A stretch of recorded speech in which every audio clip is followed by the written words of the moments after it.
Good evening. There is a dirty secret that most environmentalists don't want you to know about their favorite energy technologies. They're heavily dependent on China, and that communist country reaps enormous profits from them while poisoning its own environment and exploiting poor people, including women and children, in slave labor conditions to provide the rare earth minerals on which the technologies rely. Robert Hefner of Hefner.Energy joins us on Cornwall Alliance's live stream to discuss renewable energy's China problem this evening. Stay with us, invite your friends, and learn.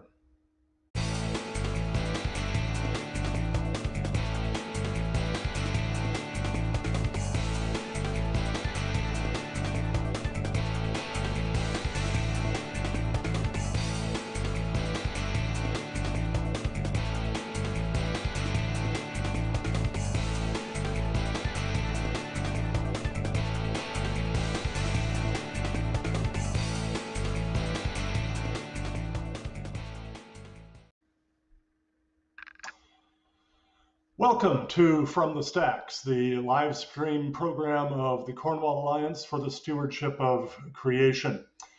We are a network of evangelical Christian scientists, economists, theologians and philosophers, ethicists, all working together to educate the public and policymakers on biblical earth stewardship, economic development for the poor, and the gospel of Jesus Christ, together with the biblical worldview, theology, and ethics that come along with our Lord Jesus. Tonight we have the delight of interviewing Robert A. Hefner V, and we will introduce him shortly to discuss the problem that, wind and solar and some other so-called green energy technologies are heavily dependent on rare earth minerals that are controlled primarily by not the friendliest nation in the world, communist China. So we'll be delving into that.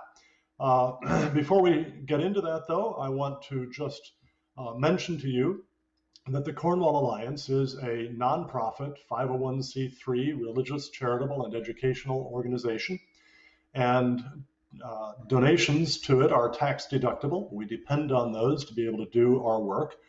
And through the end of this month, which means just a few more days now, we are glad to send a copy of Mines, Minerals, and Green Energy, a reality check, as our way of saying thanks when you donate any amount, no matter how small, 100% tax deductible to the Cornwall Alliance.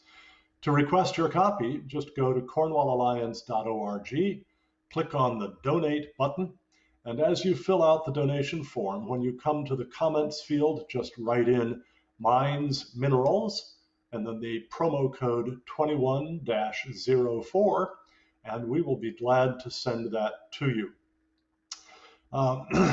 We will move now to introduce Robert Hefner to you. Robert is a friend I met back in February while I was in Oklahoma for what was supposed to be about 15 straight days, 16 straight days of speaking at a variety of places. The first 8 or 9 of those went off just great, and then the deep freeze of February hit that state and canceled out pretty much everything else. But Robert and I still got a chance to get together several different times, and I just found him fascinating. He's a young man, 5th generation of energy industry family there in Oklahoma. And that family has influenced multiple presidential administrations' energy policy. And Robert has invested millions of dollars, privatized water technology patents out of publicly held companies, and pioneered novel artificial intelligence systems. His historical perspective, his personal success, and his extensive industry relationships create unique energy insights that have been published in a lot of places, including the Wall Street Journal and oil and gas investor magazines. He's an investor, a writer, a speaker on all things energy and the environment. And at its core, his insightful work is driven by adventure. He leads passionately under the assumption that people would rather follow a leader who is always real than a leader who's always right. Robert, welcome here this evening. So glad to have you. Thank you, Dr. Breisner. I should definitely attribute that last sentence there, that people would rather follow a leader who is always real than a leader who is always right, to Craig Rochelle. I love his monthly leadership podcasts, and I've definitely taken to that particular sign off. Well, great. Well, Robert, at Hefner.energy, you wrote, the fact is the oil and gas industry is run by STEM professionals, that's science, technology, engineering, mathematics, who like to talk about numbers. It's how the industry has tried to interact with the public for decades. And then you say that approach is wrong. Studies have shown that humans are emotional creatures, whether those STEM professionals want to agree or not. We first make emotional decisions or have emotional responses, whether conscious or not, and then support our emotional position with logic. The reason that things are not simply black and white is that there are facts on both sides. So, you continue, let's stop demonizing each other and truly learn about the complexities of energy systems. Before we get into the specifics of tonight's topic, I want to just dig into that quote a little bit. So first, you say STEM professionals have tried to interact with the public for decades using numbers, but that's the wrong approach. That's right. Why doesn't that connect with ordinary people? Well, I don't know about you, but when I was a kid, I was in school. How many of your friends liked math? um, most of them fell behind pretty quick. Most of them didn't care about it. It's the few, not the many, that excel with those kinds of things, I think.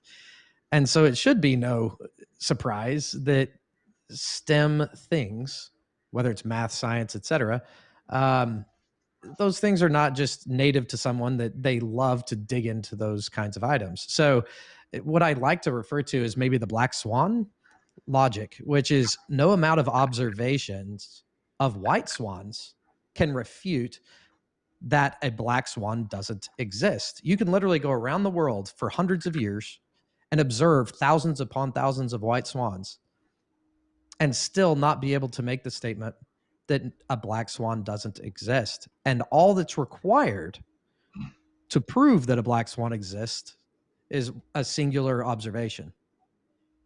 So within the context of the way I'm referring to that here, it doesn't matter how safe or how environmentally friendly the facts are around oil and gas extraction. All you have to do is get a news crew with a camera and film a single bird covered in oil to refute and literally come back and make that emotional appeal to someone that oil is bad for the environment. There's a guy named Terry Edom out of Canada who is an energy expert, and he wrote a book called The End of Fossil Fuel Insanity. And he actually does a really good job of unpacking this very, in fact, I think even that exact example around how facts don't matter. Yeah. Talk about black swan. Yeah, all you need is one swan, one white swan That's right. covered with oil, and you got your black swan. I'm going to reveal something about myself here. Try to pat myself on the back for a little humility. When I was going into fifth grade, I had come from a very advanced school into a not so school when I moved across the country, and my teachers immediately thought I was exceptionally bright in mathematics. And so they put me into an experimental mathematics program at Caltech. And I actually did sort of okay for a little while. But pretty soon it became clear that my teachers were mistaken. It was just that better school before that had put me a little bit ahead. And as a result, I never did well in mathematics after that. And so I am kind of in awe of you guys who just can handle the math really quickly and easily, way beyond adding, subtracting, multiplying, and dividing. So I just have to trust the work of those who can do that well. But we really don't want to just lose sight of numbers, do we? I mean, facts matter, right? I don't know that they do, Cal. The reason that debate exists is because there's facts on both sides. The reason that we're sitting here talking about renewables versus oil and gas versus nuclear, how do we approach solving the complexities of climate change, which has, I think, been rebranded to climate crisis and now climate emergency in the last 6 months, is because there are facts on both sides. So, sure, facts matter, but at the end of the day, there's facts on both sides. So, how do you persuade? How do you engage? And how do you truly humanize the situation? Yeah, I guess maybe there is a sort of a sequence by which, as a public, we go through working our way through controversial issues where facts do matter, and there do seem to be facts on both sides, and there are indeed facts on both sides. But eventually, I just have to believe that eventually truth will out. I mean, a little after midnight last night, I was reading in a history of philosophy about a Greek philosopher, forgot his name already, who around 400 BC managed to calculate the circumference of the Earth to a very, very close approximation of what our modern calculations are.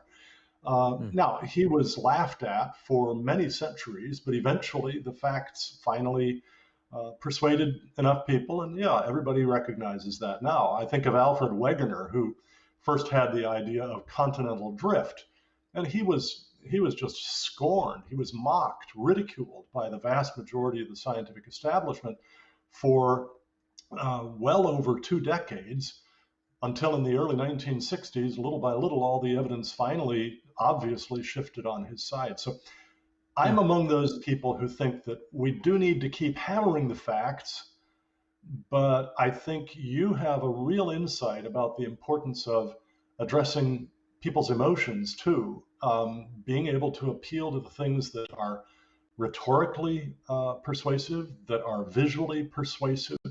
And so that's one of the things that I appreciate about your website, about your blogs, and the things that you've written. You manage to do a good mix of both the factual and the emotional. Now, you say Thank that you. most people first make, you're welcome.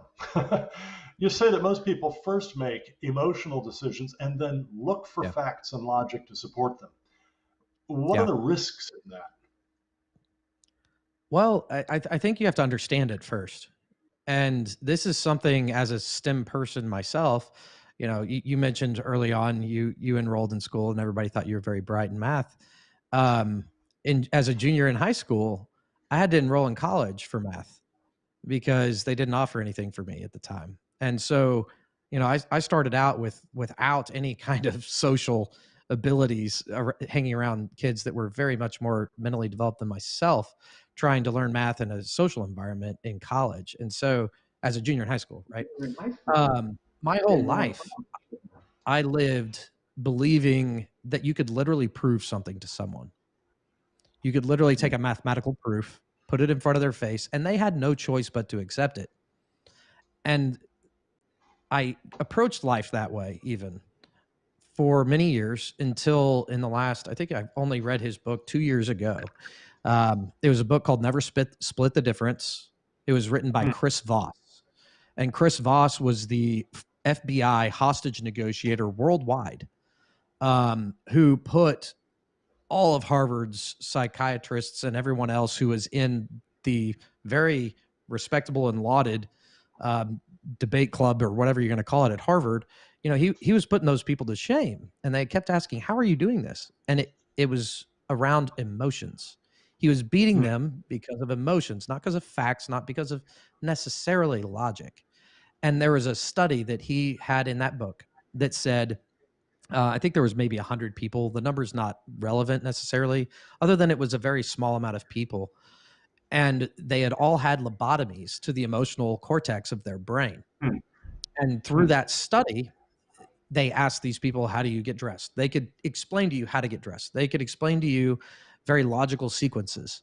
But the moment you asked those people whether they wanted water or milk or orange juice for breakfast, they were actually incapable of making that decision. If you asked them whether they wanted to stay inside or move outside, they were actually incapable of making that decision. And what that finally proved to me as a 30-something-year-old is that we first make those emotional decisions before we support it with logic. We're incapable of making decisions without emotion. And the risk there, to kind of answer your question, is the more emotional we become, there's an inverse decrease in our ability to think analytically. And so that's your risk. People can manipulate you, as Chris Voss did, as the FBI's lead hostage negotiator, into getting what they want out of you. Huh. So granted that that we know we're dealing with real human beings whose actions are determined by a combination of intellect and emotion, how do we try to persuade without ignoring either side of that, That's the especially trick. on energy and climate issues? Absolutely. That's the trick. Maybe now that you're aware that you're an emotional creature, maybe you can start paying attention to how you're either consciously or subconsciously making decisions predicated upon that emotion. I don't know the answer to this one, obviously, but it's definitely an ability for people to manipulate. Yeah. It creates Well, that I have ability. to confess that as a former professor of logic, this makes me emotionally very uncomfortable. Well, okay. You concluded that little bit on your website by saying that we need to stop demonizing each other and truly learn about the complexities of energy systems. Uh, what have you observed in the way of demonizing when it comes to the energy industry and energy policy? Sure. So with regard to demonizing, we are incentivized in this world. If you go watch the documentary, The Social Dilemma on Netflix, right? It shows Yeah, you how these technology companies are manipulating you by creating what are in effect echo chambers. It's confirmation bias. And yeah. so you don't have to look really any further than the ERCOT blackouts, which I was thankfully on your show last time discussing. And And ERCOT, remember you're talking to lay people here. ERCOT is, fair enough. The Electricity Reliability Council of Texas, which turned out to not be very very good. reliable. And you look at the analysis that's coming out of that. You have the people on the renewable side saying, look, it's a failure of thermal energies, being nuclear and natural gas and coal, that caused that blackout. And then on the side of the oil and gas industry and the nuclear industry and even the coal industry, they're pointing their finger across the aisle saying, look, it's the fault of the wind and solar renewable technologies that caused this blackout. Hmm. The reality lies somewhere in the middle. But if you're going to demonize each other, nobody's actually listening. You're never Yeah. going to find truth. And most people don't realize that back in 2011, ERCOT in Texas, the Electricity Reliability Council of Texas, had a blackout for a similar situation. And Texas learned nothing from it. So Hmm. Dr. Scott Tinker teaches us this. He says you need to be completely factual and factually complete. And I Yeah. think there's a big problem today in making both of those things happen. I'll use one example to support the notion that people get kind of crazy. Is Alexandria Ocasio-Cortez, AOC? She said this on Twitter. Literally, I'm quoting her: "Fracking is not a transition fuel, and it's dangerous to say so. This is not a joke. We either commit to the science or not."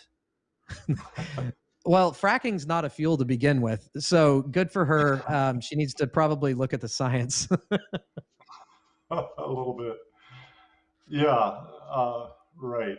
And then too, Okay. frankly, those of us who spend a lot of time looking at energy issues need to be patient with people like AOC who would say something like that, and just out of a lack of acquaintance with the issue. Sure. Well, just want to quickly remind those of you who are watching on Facebook at this point that we welcome you to ask questions, make comments, and we'll do our best to refer to those as we move on through the program. So, okay, with that intro, Robert, let's walk through your article, Renewable Energy's China Problem. That article is on our website. I think we can get a screen of that up in front of us here. You started off this way. This past week, as I was preparing to publish a webcast, Our Renewable Energy Mandates Effective, news dropped from the Wall Street Journal that the Biden administration is pursuing a backdoor climate plan that would bypass Congress. About the same time, on March 18, Annie Grayer of CNN tweeted that AOC is preparing to re-roll out the Green New Deal. When you control Congress and the White House, why do you need to use a backdoor to begin with? With so much zealotry behind net zero by 2050, it is vital to take a step back and consider the national interest implications of these proposed policies. Very briefly, Robert, how would you summarize Biden's climate plan and the Green New Deal, both of which made headlines last week on Earth Day, as they were both put right smack on center stage by the Biden administration and by AOC and allies in Congress? That's a tough one. It's a immense amount of very detailed information, and the devil's always in the details, right? But when Biden came into his administration, he started out calling for a committee to review all of the fossil fuel subsidies and eliminate them. That was via executive order, I think maybe even signed his first day in office. And yes. I actually, ironically, for something so mundane as subsidies and the tax code, it's talked about quite often by a lot of different sources. And so even on my website, which is hefner.energy, one of the first articles that caused me to get a little bit passionate and start publishing things was subsidies. And so it's a 30-minute read. I mean, it's a mini book in and of itself. But I go through all of the different subsidies, quote unquote, as referred to in the oil and gas industry. And what you realize is there are no subsidies. Subsidies, by definition, are direct payments from the government to someone. And no one in the oil and gas industry gets a direct payment. So what they're really talking about are tax, not, what do you call them? Tax incentives to where they can write that off against income. But Biden's policies are very clear at this point. He wants to eliminate oil and gas and prop up renewables. And renewables, by their definition, even though they're not renewable because they rely upon manufactured steel and other things like concrete, which require an immense amount of carbon dioxide. The number is 1 ton of concrete produced equals 1 ton of carbon dioxide emitted. There's no way to fix that known to man, and it's been that way for decades. Bill Gates admits in his own book there is no way to fix that relationship. And so these things are not renewable, but they call them renewable, and then they're trying to prop them up via an incredible amount of actual direct subsidies.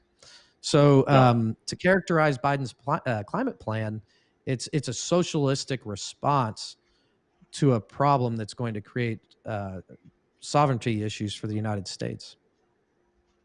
Okay. All right. Now, I'm afraid I'm going to kind of pull the rug a little bit here.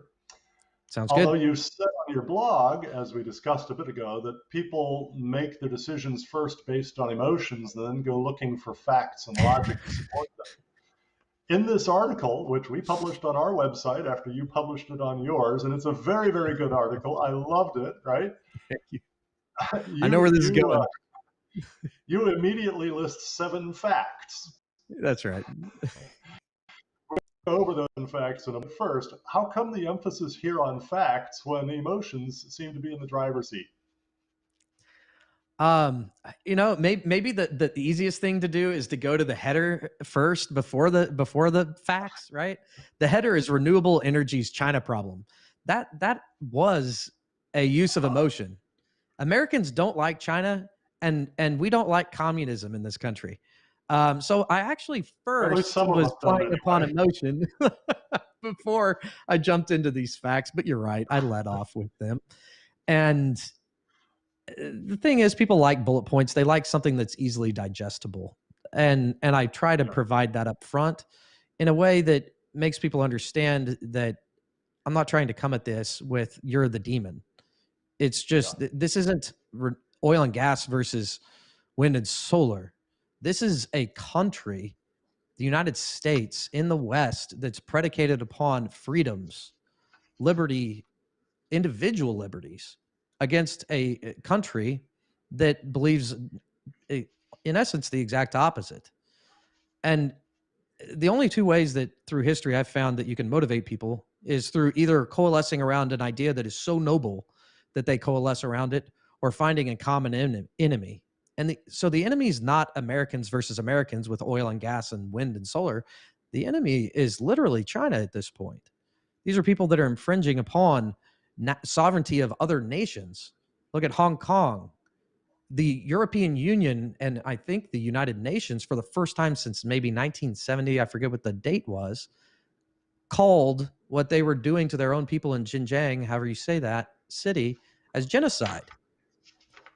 These are people that don't care about the environment as much as they like to say they do. And so I think we're sitting here fighting each other when, and maybe that's Chinese manipulation through our social media. I don't know, but we're literally sitting here fighting each other rather than realizing the broader picture. okay. All right. So good. You did hit the emotion right there in the headline. So I guess we I can tried. go with that and then jump to the facts and see if we can use these facts to to prop up our emotional pre-commitment. Is that what we're doing? Maybe, I hope maybe. not. I'm still new All to right. this. So I don't. I'm just going to run quickly through these 7 facts, and then we're going to come back and go through them one by one and ask you a Okay. bit about them. So here are the 7 that you list. 5 of the world's top 10 wind turbine manufacturers are Chinese owned or operated. Second, 9 of the world's top 10 solar panel manufacturers are Chinese owned or operated. 3, more than 2/3 of the world's solar panels and 1/2 of wind turbines are produced in China. 4, in 1954, the United States was 100% dependent on imports for 8 minerals listed in the Strategic Minerals Act of 1939. Today, the United States is 100% reliant for 17 strategic minerals and depends on imports for over 50% of 28 widely used minerals. China is a significant source for half of those 28 minerals. Yeah. 5, China is responsible for 37% of passenger electric vehicles and 99% of electric buses sold globally since 2011. And 6, China controls 90% of the battery industry's cobalt supply chain. And finally, 7, the things China makes are produced from an energy stack that is 2/3 coal fired, which is a little inconsistent with the notion of the champions of renewables that switching to those is going to deliver us from all the use of coal. Now, a pretty obvious inference from all of that is that the United States and the rest of the world have become heavily dependent on China for some of our most important energy resources. For decades, we experienced the geopolitical and military risks involved in depending heavily on sources of oil that didn't share our values or, excuse me, for limited government, the rule of law, personal liberty, and the like, as we imported vast amounts of oil from the Middle East, leading us into repeated foreign wars costing trillions of dollars and many thousands of lives. We just recently became pretty much independent of those. What are the particular risks involved in our having built up a similar relationship with China? So this reminds me of a good quote by the late great Aubrey McClendon.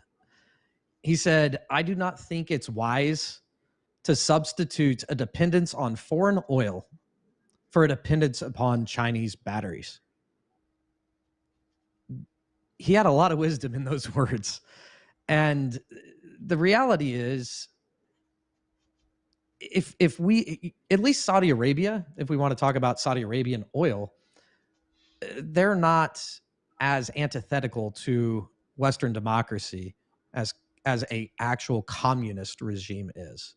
And so you have something going on in this relationship, this dichotomy between China and the United States, that is even more antithetical than maybe some of the atrocities that have been witnessed in Saudi Arabia. You have economies that are very different, and you have people that are incredibly different. And there's even I watched it recently. I can't believe I just found it, but it was a documentary released in 2018 via Netflix, and it's called China Hustle. And it's all about the reverse mergers of China coming into the American economy, listing with American exchanges, and they were rubber stamped via all of your major auditing firms, from Deloitte, Arthur Anderson, if they existed at the time, which they wouldn't have, but others. And they literally stole billions upon billions of American dollars into sham companies in China. And the quote of the Chinese at the time was, "There are no fish in clear water." So they actively try to muddy the water to create opportunity for them to steal, in essence. The risks involved in building up a relationship with China are that we are so diametrically opposed. It's, in essence, kind of not possible. And China could not keep up with the West, with the United States, when it comes to combustion, thermal energies, nuclear to internal combustion engines. They were so far behind that was not possible for them. But you know what? They're dramatically ahead in terms of the technologies associated with wind and solar and battery storage. So this is their way of changing the tide. This is their way of becoming the worldwide force. But they can really succeed with that strategy, or perhaps it's just a tactic. But they can really succeed with it only if the West really buys into the notion that for some reason wind and solar and batteries are a better way to go than coal, oil, natural gas, nuclear, hydro. Yep. And that just that's why that issue is so important. We will become heavily dependent, much more heavily dependent than we already are on China, if we get persuaded of that. And I suppose the emotional part of this is, do we really want to be dependent on China, a communist country that is doing practical genocide against the Uyghurs, that has concentration camps, that had a one-child rule that resulted in forced abortions for millions of women and their babies? Do we really want to be dependent on a country with a government like that? So, Robert, what does all this have to do with whether our energy policy should favor wind, solar, and other renewables, what I prefer, by the way, to call unreliables, instead of fossil fuels, nuclear, and hydro, in addition to what I just now said? Sure. For starters, let's start with nuclear.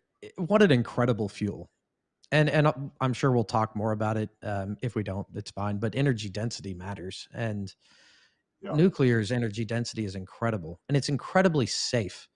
But unfortunately, we grew up with a lot of propaganda, people around my age. We grew up with The Simpsons, right? The cartoon where Mr. Burns was this horrible, greedy person that had all this nuclear waste that he was dumping into pools that created mutants in the back of the lake. And it was all green and slimy, right?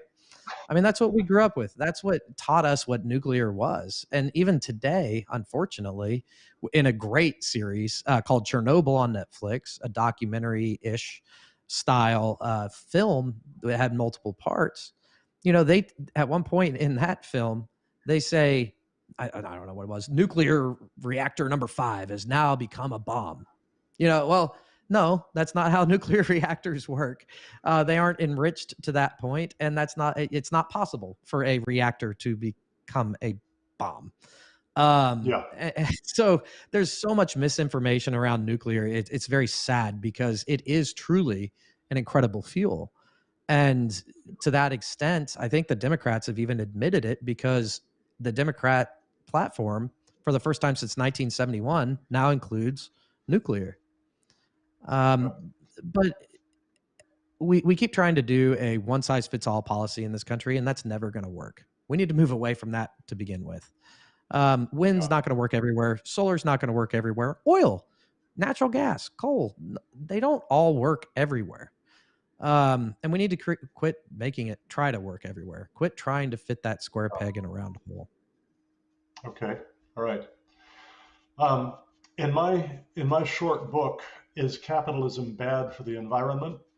I pointed out that socialist and communist countries' environmental records are far, far worse than the environmental records of capitalist free market countries for a variety of reasons, including the fact that environmental actors in socialist and communist countries have no personal stake, no incentive in environmental quality, and the fact that socialist and communist governments tend to be highly unresponsive to public desires. What can you tell us about China's performance so far as environmental quality is concerned, especially related to, say, the mining of rare earth minerals, and for that matter, assuming the fears of climate change that so many people embrace in the environmental movement? How about their performance in terms of the emission of greenhouse gases? Okay, so the former, with regard to China's environmental performance, I mean, go watch China hustle. Truly, go watch, and you tell me if you think that they're being honest or acting with good intent, especially toward the West. And that's not just the United States; that includes all of Europe. Um, it should be pretty blatantly obvious that they're not. And even if you look at the or the Paris Accords and the Paris Agreement, China is allowed to increase as their carbon emissions as high as they can possibly get them through 2030. And that's going to be the basis by which they have to reduce their emissions. So, at least according to that agreement.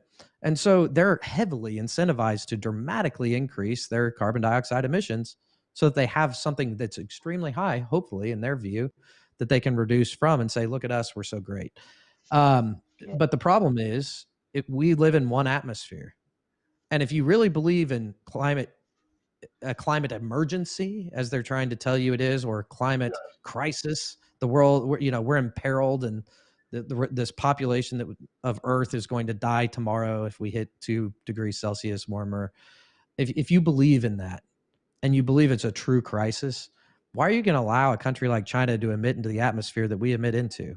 We've dropped our emissions as a country dramatically to levels not seen since the Kyoto Treaty, which I think was 1980, or thereabouts. 1998, China has 88. dramatically increased theirs by comparison, and it's not even close. They're above 30% as a single country of all carbon dioxide emissions worldwide. And so they've dramatically increased theirs while we've reduced ours. And I think that's telling. Which is why President Biden's climate czar, John Kerry, said that, frankly, you could just wipe the United States off the map. You could eliminate all of our emissions tomorrow, and it would make Yeah. no difference in global Yeah. average temperature through the rest of this century. Though It's we true. And are, I should be fair, Cal, to China here as well, because we're talking about absolute terms of emissions. When you do bring that to a per capita level, the United States emits much more per capita than China does. yes, And so I want to be intellectually honest there. I cited Dr. Scott Tinker earlier that I want to be factually complete, but we would need to be completely factual as well. So yeah, yeah, it, that still doesn't that's still not a good solution to a world environment right. atmosphere. And by the way, the fact that we emit far more carbon dioxide per capita than China does is a sort of a back door to a very important realization, and that is that CO2 emissions are fundamentally a measure of economic productivity. And we produce a whole lot more per capita than the Chinese do. And that's part of why we also produce more CO2 emissions, because everything we produce requires energy. And the more energy you use, the more you can produce. And so if we really care about producing enough to see Yeah. whole societies rise and stay out of poverty, then we have to realize that there are trade offs involved here. If we want to press down CO2 emissions, then we have to realize we're also almost certainly going to press down economic development, the increase of prosperity that the poor around the world need. Just a quick note, by the way, I mentioned my book, Is Capitalism Bad for the Environment? That is available through the Cornwall Alliance's online store at cornwallalliance.org. So I hope that a lot of people will choose to look for that. Also, I noticed that we do have a comment. We have, and I'm going to do my best with this name, a comment from Aisha Abdal Tawab Al Haq, who just is thanking us for exposing the truth. Well, Aisha, it's certainly what we aim to do. We're going to do our best to do that, and thank you very much for recognizing that. So, Robert, you quoted The Economist as saying, in 2020, China abused human rights in Xinjiang, waged cyber warfare, and threatened its neighbors. Yet global firms willingly gloss over these atrocities. Siemens, which is a major producer of wind turbines, describes China as, quote, very happy. Phenomenal, says Apple. Remarkable, says Starbucks. Yeah. What's driving these companies to say things like that? I feel like this is a rhetorical question. Maybe it's a case of emotion. Maybe. I think they just like their pocketbook, and it's that simple. They will forego caring about the environment, caring about the human condition, if it means that they have profits. And meanwhile, at the exact same time, they can put out ad campaigns that say that they care about these things, that they care about people, and they care about diversity, and they care about, whatever the best polled keyword is for the time. They will put out a very emotionally compelling advertisement convincing you that they care. But I think that these atrocities prove otherwise. Actions speak louder than words if people are willing to pay attention. Right. Well, friends, 2 weeks ago we had Mark Mills, the author of Mines, Minerals, and Green Energy, a reality check, as our guest. I know he's one of Robert's favorite writers on energy, as he is mine. And he points out in that study, which, by the way, through the end of this month, we'll be glad to send a free copy of to anybody as our way of saying thanks when you make a donation of no matter what size, however small or large. Uh, Mills points out that it takes mining 1,500 tons of earth just to produce 1 ton of cobalt, a key ingredient in wind and solar energy technology, and that most of the world's cobalt comes from the Democratic Republic of the Congo. Robert, why should that concern us? No, it's just like everything else, and cobalt is a key ingredient, albeit maybe a lesser key ingredient of rare earth metals in all of battery technology and these renewable technologies of wind and solar. If you're going to get it, you have to go to the worst country in the world at this point for people being bribed, for horrible child labor conditions, for a lack of belief in women's rights, for all of these things that we espouse as a country currently.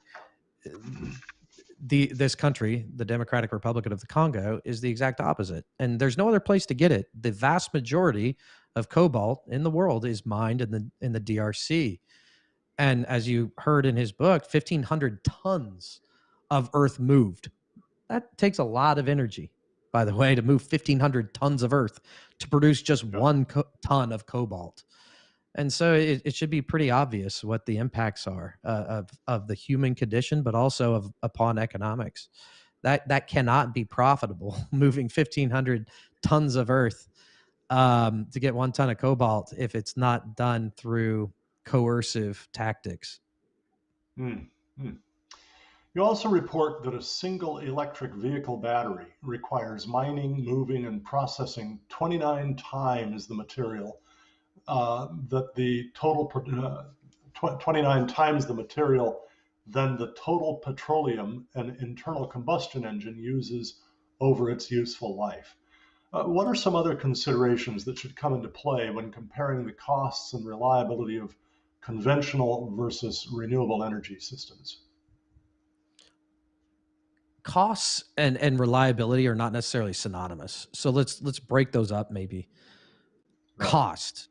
When you look at cost right now, one of the prevailing arguments is that solar has reduced its cost 90% over the last decade, and wind, surprisingly actually, has reduced its cost by 70% over the last decade.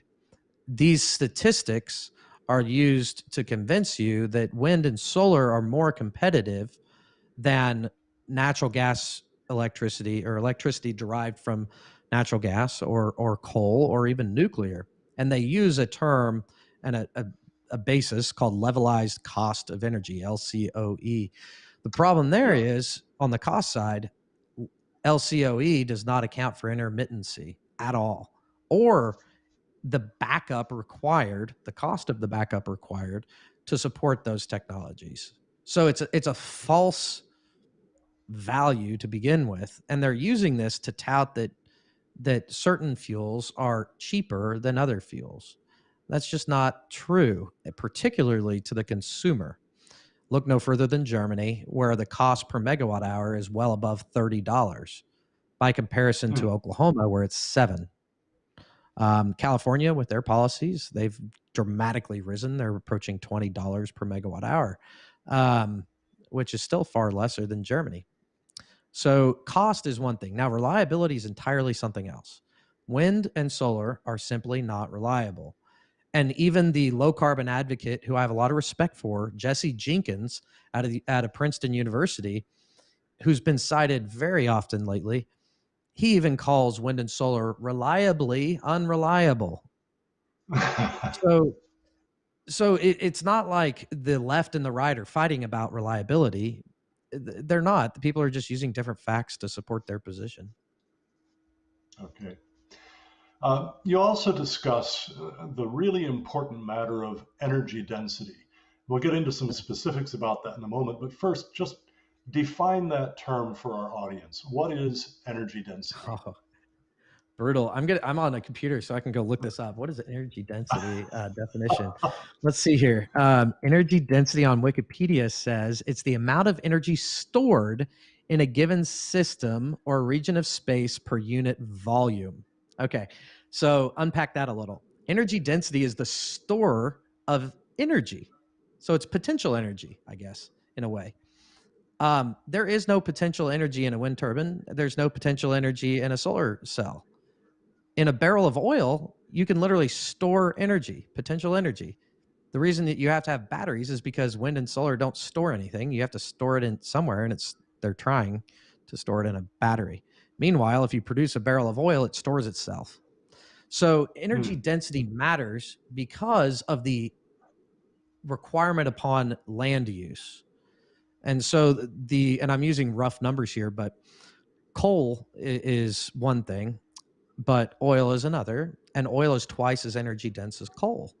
Natural gas is twice roughly as energy dense as oil, and so that makes natural gas 4 times as energy dense as coal. I'll use a historical element. If you look back to World War II, the United States naval fleet had already switched from from coal-fired generation to oil-fired fleets, and Britain had not. And this was the time in which, obviously, it was a pivotal moment in human history. And at the head of the English Parliament, you had a wild man named Winston Churchill. And this man literally came forth to the British and said, "We are going to switch from a coal-fired naval fleet, they're an island known for their military might on the seas, to an oil-fired fleet. And they thought he was crazy. Why? Because Britain's devoid of oil, and they had plenty, Or it ample was at the amounts time of anyway. coal at the time, and it probably still is, at least by comparison to us or Offshore. Saudi Arabia or anything. So that Offshore they North were Sea. willing, sure, they were willing Yeah. at the time though to make their country reliant, their sovereignty reliant upon a foreign nation, us, to supply them with the fuel needed to run their military.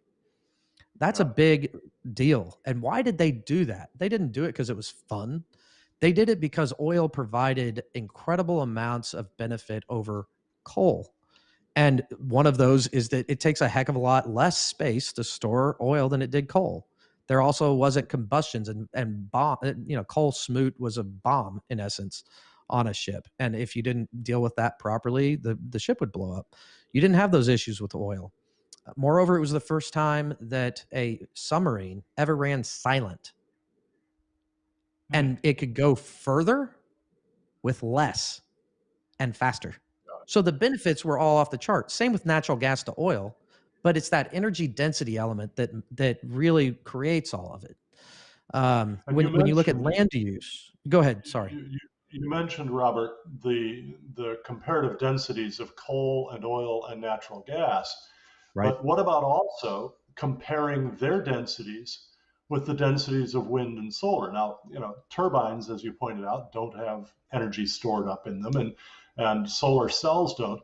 But wind and sunlight have energy, but they are far less dense than coal, Yeah. oil, and natural gas. Various different measures have been set forth on this. One in the book, can't remember the name now, but at any rate, it looks like coal is about 800 to 1,000 times as dense as wind and solar. And oil is, as you mentioned, much more dense than coal, and natural gas much more dense than oil. So a great deal of the cost of turning, as you put it properly, potential energy, that is the energy that's stored in wind or sunlight or coal or oil or natural gas, into energy in the form that we can actually use it. What will burn in our internal combustion or diesel engines, what will come through our outlets as electricity and be stored in our batteries as electricity. Going from its potential state in nature to the useful state is a major part of the cost of providing that energy. And if you're going from a very, very low density to what has to be an extremely high density for the electricity grid, you're just simply going to face a bigger cost hurdle than when you start off with a high density form of energy. So you point out, Robert, that natural gas produces about 10,000 watts per square meter of energy, which makes it a very high density source. By comparison, solar produces about 20 watts per square meter and wind about 2. So gas is about 500 times more energy dense than solar and 5,000 times more dense than wind. That's a very important thing, as we just discussed. I want to skip to President Biden and his thinking about this. Well, actually, not quite yet. Just give us some idea in terms of the land that we need to provide energy for the American economy from fossil fuels versus from wind and solar. So maybe to recap for those listening and watching, the numbers are 10,000 watts per square meter for natural gas. That's because of that energy density. That's the amount of watts you can put into a square meter land, right? So 10,000 for natural gas. Solar is at 20, okay? 10,000 to 20. And then wind is at 2, all right? So imagine the amount of land you need to produce the amount of energy required by our society. using wind or solar. And there's studies out there that have been done on that very thing. And the number is 227,800 square miles of turbines and panels to achieve Biden's 2030 renewable goal. Yeah. 227,800 means nothing to you. That's a number, right? We don't like math and STEM. So let's put that into something that you can comprehend better. That number represents more land area than the entire state of California and the entire state of New York combined, just filled with nothing but panels and turbines. And so if, great, if you want to go after Biden's 2030 goal with only renewables, let's go cover a bunch of land and ruin a bunch of environments and kill prairie chickens and hawks and golden eagles, because that's what they're doing. Yeah.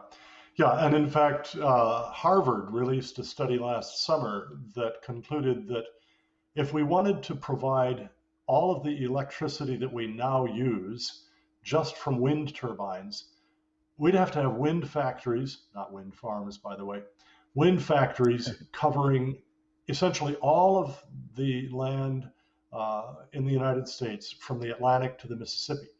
And then, if we wanted to replace all of our vehicle fleet with electric vehicles and provide the electricity for those from wind turbines, we'd have to cover all the rest of the 48 continental contiguous states with wind turbines. I've got a fun stat for you on that one if you it's want not a pretty picture. If you look at batteries, if you took every battery in the entire world that exists today, including every battery in a Tesla vehicle, all of those batteries combined could only supply New York City for 1 hour. That's it. Every battery that exists in the world. Do we really think that we're going to make our country reliant upon batteries? Come on. Yeah, it just is outrageous. And I guess that's one of the things where facts and emotions get together, really. I mean, that just has impact, Now, President Biden wants us to achieve net zero emissions of carbon dioxide by 2050, a goal that I consider utterly absurd and the achieving of which would cause enormous harm to Americans, especially the poor. But you say, Robert, that if we do want to achieve net zero by 2050, natural gas and nuclear are a better path than wind and solar. How come? Nuclear should be very obvious to everyone. But the problem there is NIMBY. NIMBY stands for not in my backyard. Nobody wants nuclear in their backyard, so you can't really build new nuclear plants. And in California, where they like, clean electricity, they are about to shut down the last nuclear plant in all of California, which is going to actually increase, according to every study, their carbon dioxide emissions. But net zero by 2050 is something that Bill Gates, in his new book, is very focused on. He doesn't spend much time in his book unpacking the carbon dioxide impact upon ozone or anything like that. It's just a foregone conclusion. He tries to talk about the potential solutions to how you're going to achieve that. If you read Bill Gates' book, it should become readily apparent to you that this is not possible. Even Bill Gates almost admits it in his own book. It's not possible. Particularly not with today's technologies. Now, if you look at thermal energies, and we've already talked about nuclear a little, let's talk about natural gas. The chemical composition of natural gas is CH4. It's mostly hydrogen, and the rest of the world right now is talking about hydrogen, aren't they? Well, natural gas is CH4. So you like hydrogen, but you don't like natural gas. And you can capture through CCS and 45Q, which is something that they're pushing in Washington, to capture any fugitive methane or carbon dioxide before it's emitted into the atmosphere, and still generate a lot of electricity with natural gas. So if we can do that, if we can generate via nuclear and natural gas and not emit more carbon dioxide into the atmosphere, why would we not use those fuels that we have ample amounts of in this country? Why are we going to forego those fuels and start making ourselves reliant upon fuels that China controls? That makes just no Absolutely. common sense to me. I really don't understand that argument, but nobody seems to be talking about that argument either. And I hope that this conversation No. here can help start allowing people to have that conversation. Well, I do too.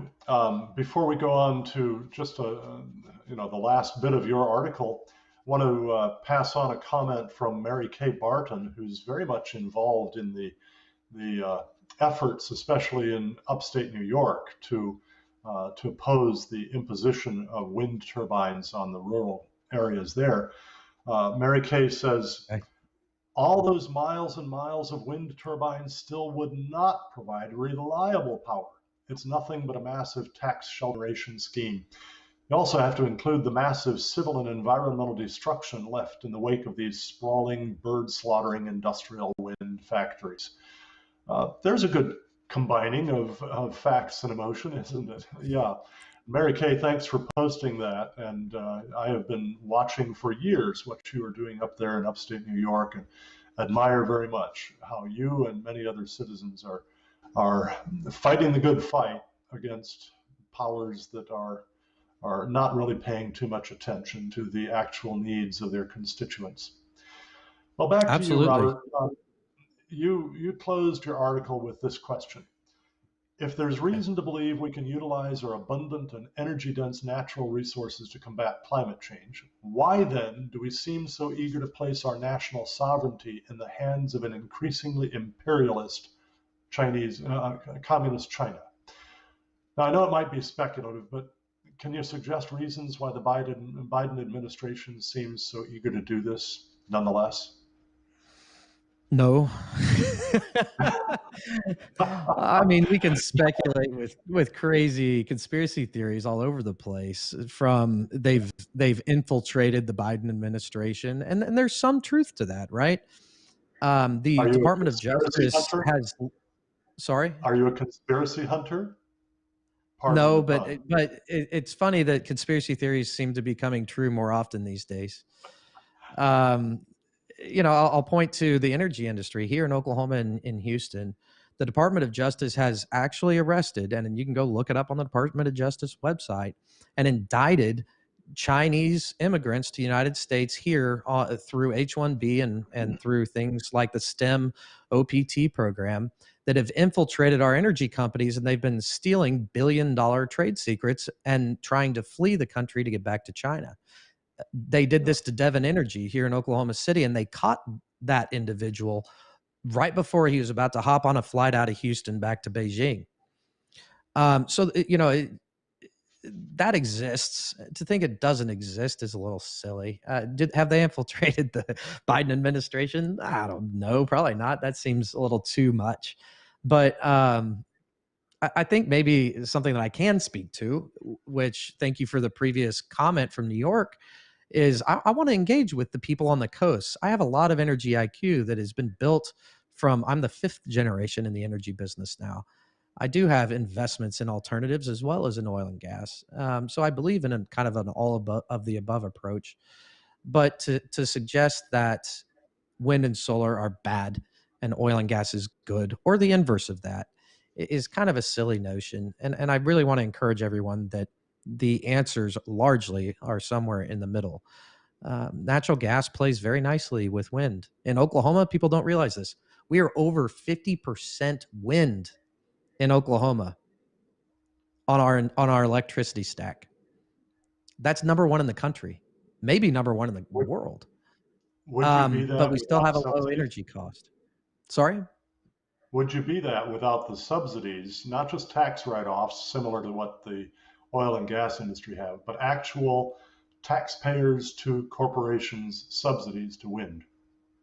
This is an investigation that I've been looking into now for 6 months. I cannot yet answer that question. I don't know and don't fully understand or comprehend how Oklahoma can have a electricity cost of 7 cents or $7 a megawatt hour, while Germany is above 30. Yet we have a larger share of renewables on our grid than they do. How is Yeah. that possible? And I'm investigating this as we speak. Okay. All right. Well, Robert, thank you very much again for joining us on the program. Do you have Absolutely. any closing comments for us? And be sure to tell people how to find your work at your website. Yes. Please head to hefner.energy. It's a place where I write on everything on energy and the environment. It is new. I launched it in February, and somehow people seem to like it. I've been invited on news shows already. I've been published nationally, and it's been incredible to have that tailwind. But more importantly, I think it's supposed to be a place, and I want it to be a place where we can cut through all of the incredibly partisan arguments on both sides and try to humanize the situation that is energy. And so I would love you all to visit. Please engage with me. If you like the content, please share it. Please follow. And that website is hefner.energy. Hefner.energy. It's a great site for learning all kinds of different things. We did get one last comment just put in on Facebook. This again is from Mary K. Barton. And she's asking, how many of those wind factories in Oklahoma are owned by China or Chinese? You happen to know that, Robert? I don't know that one. I do know that the vast majority, 90% plus, are owned by international corporations that largely you're not going to be able to track. So who knows the full answer to that? I don't. That would be an interesting one to try to track down. It's a tough one to track down with layers and layers of subsidiaries and the like. But yeah. Yeah. Okay. Regardless, well, all of their materials do come from China. China owns 90% of that supply chain. So yeah, which is a significant risk. So, Robert, thank you again for joining us this evening. Really appreciate it, and we'll have you back on another time. Just keep writing that good stuff, and we'll get you on to discuss it again. Meanwhile, friends, always appreciate it. You're welcome. Again, go to hefner.energy online and learn more there. And I would remind you that through the end of this month, which is just a few more days now, the Cornwall Alliance will gladly send you a free copy of Mark Mills's wonderful study, Mines, Minerals, and Green Energy, a Reality Check, as our way of saying thank you when you make a donation of literally any size, 100% tax deductible donation. To request yours, just go to cornwallalliance.org, click on the donate button, and as you fill out the donation form, when you come to the comments field, just write in Mines, Minerals, and promo code 21-04. We'll know what you want, and we'll send it to you completely free. Next week, our special guest on From the Stacks will be Tom Harris of the International Climate Science Coalition. We'll be discussing the ICSC's new science-based, not-for-profit website that promotes a sensible approach to climate change using 1-minute videos that are ideal for bringing the truth to children. So be sure to join us next week for From the Stacks, 7 o'clock Eastern Time, 6 o'clock Central Time. Please invite your friends to join you and spread the word. Thanks very much for joining us tonight. God bless you.